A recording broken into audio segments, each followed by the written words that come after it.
nikmat kata Allah SWT. Dan sungguh manusia itu sangat zalim dan sangat kufur. Jamaah dimuliakan Allah Subhanahu wa taala.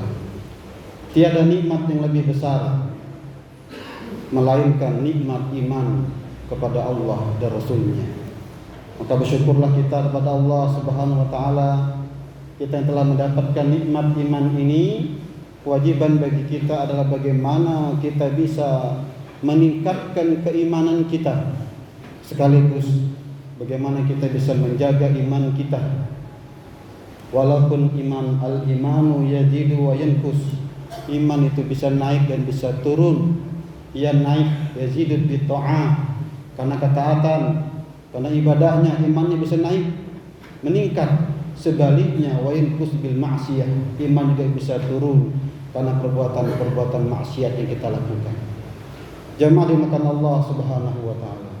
Tak lupa pula kita selaku umat Nabi Muhammad sallallahu alaihi wasallam, kita yang mengaku cinta kepadanya, apatah lagi telah masuk bulan Maulid. Kita yang mengaku umat Nabi Muhammad sallallahu alaihi wasallam ini tiada lain tanda yang pertama ataupun ciri orang-orang yang menjadi umat Nabi Muhammad sallallahu alaihi wasallam adalah orang yang senantiasa banyak bersalawat kepadanya. Maka pada yaumul Jumaah ini hendaknya kita bisa memperbanyak, paling tidak kita tidak melupakan salawat kepada baginda Rasulullah SAW. Allahumma shalli ala Muhammad wa ala alihi wa sahbihi ajma'in. Jemaah kaum muslimin sudah dimarahiman rahimakumullah. Masjid adalah tempat terbaik yang ada di muka bumi. Adalah tempat yang Allah Ta'ala jadikan sebagai tempat yang pantas untuk ia diibadahi di dunia ini. Adalah sebagaimana hadis disebutkan bahwasanya tempat terbaik itu adalah masjid. Masjiduha. Sebaliknya tempat yang dibenci oleh Allah Ta'ala adalah pasar. Masjid juga menjadi tempat yang semestinya ketika hati-hati kita galau, hati-hati kita bersedih, hati-hati kita resah, hati-hati orang yang ingin membersihkan dirinya, tidak lain tempat yang terbaik bagi orang-orang yang seperti itu adalah hendaknya ia mendatangi masjid. Wallahu yuhibbul, Allah mencintai orang-orang yang ingin datang ke masjid. Bahkan disebutkan dalam surah Taubah 108 bahwasanya orang yang ingin membersihkan dirinya maka hendaknya ia datang ke rumah-rumah Allah. Wallahu yuhibbul mutahhirin, dan Allah menyukai orang-orang yang membersihkan dirinya. Jemaah dimuliakan Allah Subhanahu wa taala. Menarik bagi kita, apa fungsi masjid? Apa korelasinya di dalam kehidupan kita? Sejauh mana pemahaman kita memandangi masjid? Seberapa penting bagi kita akan keberadaan sebuah masjid itu? Dan bagaimana seharusnya kita berinteraksi dengan masjid? Bagaimana sikap kita terhadap orang-orang yang senantiasa memakmurkan masjid? Bagaimana sikap kita bagi orang-orang yang senantiasa melayani orang lain jemaahnya di dalam masjid? Allah Ta'ala menjawab di dalam surah At-Taubah ayat 18. Allah Ta'ala berfirman, a'udzubillahi minasyaitonir rajim. Innama ya'muru masajidallah man amana billahi wal yawmil akhir wa aqama shalah wa ata zakah wa lam yasha illallah fa'asa ulaika ayyakunu minal muhtadin. Sesungguhnya orang-orang yang pantas disebut sebagai pemakmur masjid-masjid Allah itu hanyalah orang-orang yang beriman kepada Allah dan hari akhir. Mereka menegakkan salat, menunaikan zakat, serta mereka tidak takut kepada sesuatu pun kecuali hanya takut kepada Allah Subhanahu wa taala. Maka semoga orang-orang yang seperti itu mendapatkan petunjuk dari hidayahnya Allah Subhanahu wa taala. Jamaah dimuliakan Allah Subhanahu wa taala. Menarik ayat ini untuk menjadi tema khutbah kita pada kali ini. Imam At-Tabari di dalam tafsirnya ketika menjelaskan ayat ini ada dua makna ataupun ada dua kandungan di dalam ayat ini. Yang pertama adalah bahwasanya Allah Ta'ala telah memerintahkan kita agar kita senantiasa memakmurkan masjid-masjid Allah. Lalu beliau menjelaskan lebih dalam lagi, makna memakmurkan masjid-masjid Allah itu ada dua minimal. Yang pertama adalah bagaimana kita memang bisa membangun masjid. Masjid adalah tempat ibadah bagi kita. Dan ada fadilah yang besar bagi orang yang membangun masjid. Disebutkan dalam hadis, barang siapa yang membangun masjid, membangun rumah Allah, maka Allah akan membangunkan baginya kelak rumah di surga. Dalam hadis lain disebutkan hatta rumahnya kecil, hatta rumah Allah itu kecil. Kita katakanlah seperti musola, mungkin hanya sekedar 3 kali 3 meter, 3 kali 3 meter, kecil. Tetapi Allah kelak akan membalasnya dengan membangunkan rumah yang indah nanti di surganya Allah Subhanahu wa ta'ala. Jadi makna yang pertama, memang kita diperintahkan untuk membangun masjid Allah. Jika tidak ada masjid, di mana kita bisa beribadah? Jika tidak ada masjid, di mana kita bisa salat berjamaah? Apatah lagi Nabi kita sangat menekankan, bahkan pernah mengancam bagi orang-orang yang tidak mau salat berjamaah di masjid. Minimal salat 5 waktu di dalamnya, minimal salat Jumat. Menunjukkan wajib tentang adanya keberadaannya sebuah masjid bagi orang-orang muslim. Tambahan, selain dari makna memakmurkan masjid itu adalah bagaimana hendaknya kita juga bisa membaguskan masjid tersebut. Kita lihat masjid kita, sudah berapa tahun masjid kita seperti itu. Imam At-Tabari menjelaskan bahwasanya selain kita membangun masjid dengan kuat, dengan kokoh, dengan bagus, hendaknya kita juga memperhatikan fasilitas-fasilitas yang bagaimana jamaah yang di dalam masjid tersebut merasa nyaman, merasa enak. Apalagi agar bisa khusyuk di dalamnya, maka dibutuhkan banyak biaya. Jadi makna memakmurkan masjid itu adalah memang kita bagaimana diperintahkan oleh Allah Ta'ala membangun masjid-masjid yang indah dan megah. Tetapi ingat, ada ancaman dari Nabi, la taqumus sa'ah, tidak akan datang hari kiamat hatta yatabahan nas, sampai manusia membangga-banggakan tentang kemegahan masjidnya. Makna membangun masjid, memperindah masjid bukan untuk kita membangga-banggakannya, bukan untuk gaya-gayaan, tetapi hendaknya kita menunjukkan terutama kepada kaum yang lain, kepada orang yang belum memeluk Islam, masjid merupakan tempat ibadah, maka semestinya ia suci dan disucikan. Karena berkumpul orang banyak di dalamnya, maka hendaknya ia diisi dengan fasilitas-fasilitas yang cukup. Sudahkah kita nyaman di dalam masjid-masjid kita? Sudahkah kita perhatikan kebersihan masjid-masjid kita? Sudahkah kita memberikan pelayanan terbaik? Mungkin dari air minumnya, dari makanan ringannya. Apatah lagi jikalau kita kaji bagaimana fungsi masjid pada masa Rasulullah Sallallahu Alaihi Wasallam. Luar biasa, luar biasa. Mari kita kaji sejarah Nabi Muhammad SAW. Dan bangunan yang pertama yang dibangun oleh Nabi ketika Nabi sampai di kota Madinah dalam hijrahnya adalah masjid. Bangunan yang pertama dibangun oleh Nabi menunjukkan bahwasanya Nabi sangat perhatian terhadap masjid. Karena di dalam masjidlah Nabi mentarbiyah umatnya. Di dalam masjidlah Nabi mendidik para sahabat-sahabatnya.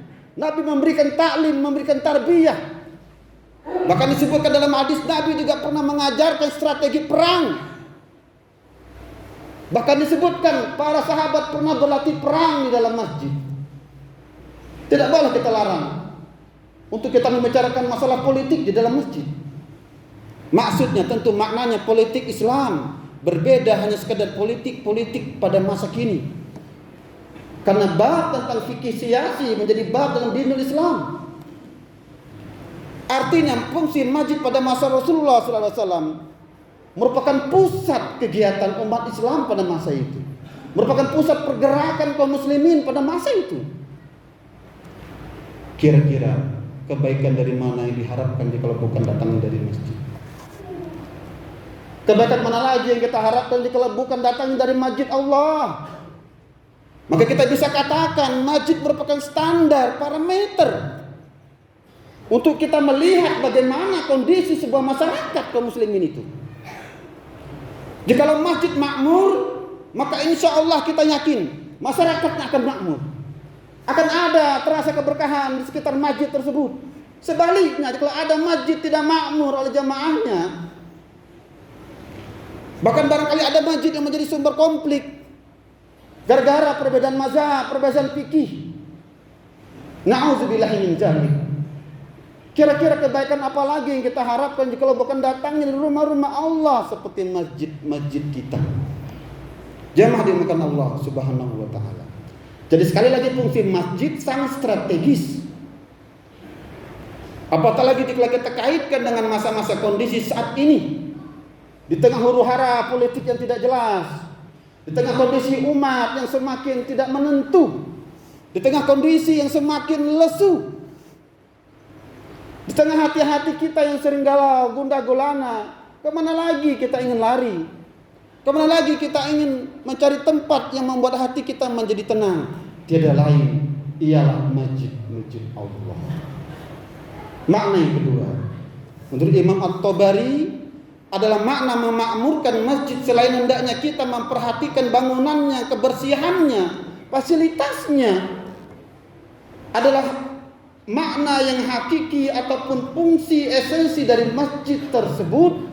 Makna memakmurkan masjid adalah bagaimana kita bisa mengisi masjid, minimal kata Imam At-Tabari, termasuk Imam As-Sa'di dalam tafsirnya, adalah bagaimana kita bisa mendatangi masjid minimal 5 kali sehari semalam di dalam rangka kita menunaikan salat waktu secara berjamaah di dalamnya. Jadi sekali lagi, makna memakmurkan masjid yang paling inti adalah bagaimana kita memakmurkannya dengan kita mendatanginya minimal 5 kali sehari semalam, dengan kita melaksanakan salat 5 waktu secara berjamaah di dalamnya. Jamaah dimuliakan Allah Subhanahu wa taala. Menarik ayat ini Allah tutup dengan kata-kata fa'asa ulaika ayyakunu minal muhtadin. Maknanya secara bahasa Arabnya, maka semoga litamani, maka semoga orang-orang yang senantiasa memakmurkan masjid-masjid Allah itu ia mendapatkan hidayah Allah. Menarik dari Imam As-Sa'di dalam tafsirnya, ketika menjelaskan kata-kata ini, jikalau kata-kata la'alla ini disandarkan kepada Allah Subhanahu wa taala, maka ia tidak menjadi sekedar bermakna semoga atau berharap. Ia berubah maknanya menjadi wajib.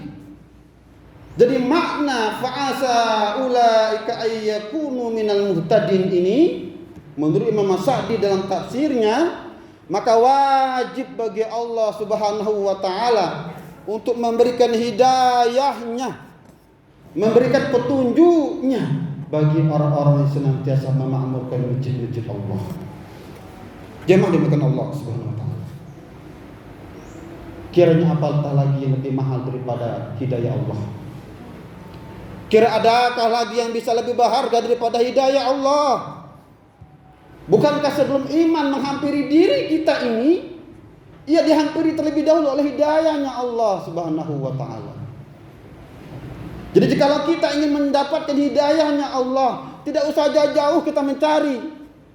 Tidak usah kita jauh melakukan perjalanan mencari hidayah Allah. Allah telah memberikan tempatnya. Cukup bagi kita mendatangi masjid Allah, maka Allah akan memberikan hidayah, petunjuk, ketenangan, kenyamanan. bagi orang-orang yang mau mendatangi rumah-rumah Allah. Jamaah dimuliakan Allah Subhanahu wa taala. Kandungan yang kedua. Jadi selain perintah memakmurkan masjid Allah dari ayat tadi, adalah Allah Ta'ala telah menyebutkan ciri-ciri orang yang pantas disebut sebagai pemakmur masjid Allah. Yang ciri yang pertama adalah man amana billahi wal yawmil akhir. Lagi-lagi iman merupakan sesuatu yang sangat berharga dalam kehidupan kita ini, sekaligus menjadi dasar dari diterimanya amalan seorang hamba di sisi Allah Subhanahu wa taala. Man amana billahi wal yawmil akhir. Hanya orang-orang yang beriman kepada Allah dan hari akhir yang amalannya diterima, termasuk amalannya memakmurkan masjid-masjid Allah. Maka orang kafir dilarang, percuma amalannya, sebanyak apapun amalannya, bahkan mungkin besar dalam pandangan kita, dalam pandangan manusia, tetapi sedikit pun tidak bernilai di sisi Allah SWT. Sebaliknya, kecil amalan kita, barangkali hanya sekadar menyusun sandal di masjid, hanya sekadar memberikan infak di masjid, hanya sekadar menyediakan makan dan minum di masjid bagi orang-orang yang sedang sholat, beribadah, mungkin memberikan fasilitas apa, tetapi boleh jadi besar di sisi Allah Subhanahu wa taala. Karena dasar man amana billah yaumil akhir. Ciri yang kedua, wa qama shalah. Lagi-lagi tentang salat, yang dimakan Allah Subhanahu wa taala. Ingatlah, amalan yang pertama kali akan dihisab oleh Allah Ta'ala, amalan salat kita. Kata Nabi Muhammad SAW dalam hadisnya, barang siapa salatnya baik, maka insya Allah amalannya akan terhitung baik. Sebaliknya, barang siapa amalan salatnya buruk, yang malas melaksanakannya, bahkan mungkin enggan, tidak memperhatikan sunnah-sunnahnya, malas mendatangi masjid dan lain sebagainya, maka akan berakibat buruk pula amalan-amalannya. Jadi salat, wa aqama shalah, masjid menunjukkan fungsi masjid yang pertama adalah tempat orang menegakkan salat. Maka penting catatan bagi pengurus masjid, bahwasanya program yang pertama kali di masjid yang paling diutamakan adalah tentang salat. Selain bagaimana ia menyiapkan tempat fasilitas yang baik agar orang-orang enak, khusyuk sholat di dalamnya, agar tidak ada program yang mengalahkan program sholat ini. Sekali lagi, ketika datang waktu sholat, program apapun itu, siapapun itu, tidak boleh menghalangi azan berkumandang, tidak boleh mengganggu orang yang sedang sholat. Karena fungsi masjid yang pertama dan paling utama adalah wa aqamas shalah. Ciri yang ketiga, wa ataz zakat. Orang-orang yang pantas sebagai pemakmur masjid-masjid adalah orang-orang yang senantiasa senang untuk memberikan sebagian dari hartanya. Selain dari zakat merupakan kewajiban dari hartanya, ada infak sedekah. Tidak malukah kita melihat masjid ini? Sudah sekian lama masjid ini dibangun. Tidak malukah kita bisa membeli barang-barang kebutuhan kita. Bahkan kita berani berhutang, berani bercicil. Kenapa kita tidak berani berhutang kepada Allah Ta'ala? Kenapa kita tidak berani bertaruh dengan jaminan Allah Ta'ala?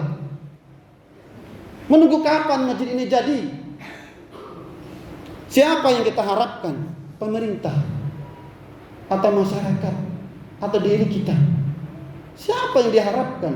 Maka ciri yang ketiga kata Allah Ta'ala, orang yang pantas disebut sebagai pemakmur masjid itu wa ataz zakat. Orang-orang yang memberikan infak sedekah. Ciri yang terakhir, walam yakhsha illallah. Orang-orang yang senantiasa mendatangi masjid, orang-orang yang senang datang ke masjid, maka yakinlah tidak ada yang ia takuti di dalam kehidupan ini. Walam yakhsha illallah, kecuali takut pada Allah Subhanahu wa taala. Kenapa orang yang senang datang ke masjid tidak pernah takut kepada sesuatu pun, kecuali hanya kepada Allah? Karena orang-orang yang senantiasa salat di dalamnya, berzikir di dalamnya, orang-orang yang beribadah di masjid-masjid Allah, karena sesungguhnya mereka telah bersandar kepada Zat yang Maha Kuat, kepada Zat yang menciptakan segala sesuatu yang ada di muka bumi ini. Bukankah Allah telah menciptakan langit, alam semesta, bumi dengan segala isinya ini, termasuk menciptakan kita, segala jenis makhluk, termasuk memberikan rezeki kepada seluruh makhluknya. Maka orang-orang yang senantiasa senang ke masjid, tidak pernah takut di dalam kehidupannya, baik takut akan tentang sesuatu yang menakuti dirinya, baik dalam keadaan fisiknya, baik bahkan tentang rizkinya, karena ia telah bersandar kepada Allah, Zat yang tidak pernah melupakan bagi hamba-hambanya yang mendekat kepadanya. Maka semoga jamaah dimuliakan Allah SWT, kita yang hadir pada kesempatan kali ini dan segenap kaum muslimin dan muslimat, hendaknya kita mulai memperhatikan masjid-masjid kita. Toleh lihat tentang kondisi masjid kita. Mari kita nimbrung bersama-sama dengan pengurus masjid, ya, mereka yang telah membagi waktunya untuk mengurus rumah Allah ini. Sudahkah kita juga memperhatikan mereka?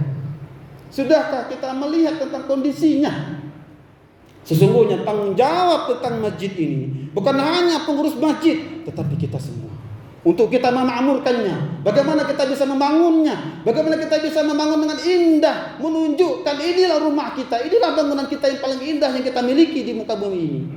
Maka pantas masjid jadi tempat yang indah, yang nyaman. Tapi sekali lagi bukan untuk kita bangga-banggakan dengan fasilitas yang lengkap di dalamnya. Anak-anak senang bermain di dalam masjid. Sudahkah kita memperhatikan fasilitas bagi anak-anak kita? Jangan sampai kita menghardik anak-anak kita di rumah-rumah Allah, yang nanti kelak membuat mereka takut akan datang ke rumah-rumah Allah. Sudahkah kita memakmurkan masjid dalam artian menegakkan sholat di dalamnya, berinfak untuk masjid kita, dan lain sebagainya? Maka semoga kita semua hati kita terpaut dengan masjid Allah. Hati kita merindukan masjid-masjid Allah. Orang-orang yang senantiasa kelak mencintai masjid-masjid Allah. Ada hadis sebagai penutup dalam khutbah ini. Kelak akan ada salah satu dari 7 golongan yang akan mendapatkan naungan yang nanti tidak ada naungan selain naungan Allah SWT, yakni Allah akan menaungi bagi orang-orang yang hatinya terpaut dengan masjid. Maka semoga kita termasuk dalam golongan-golongan tersebut. Amin amin ya Allah ya rabbal alamin. Barakallahu li wa lakum fil Qur'anil azim wa nafa'ani wa iyyakum bima fihi min ayatil hakim. Taqabbal minkum tilawatahu innahu wal ghafurur rahim.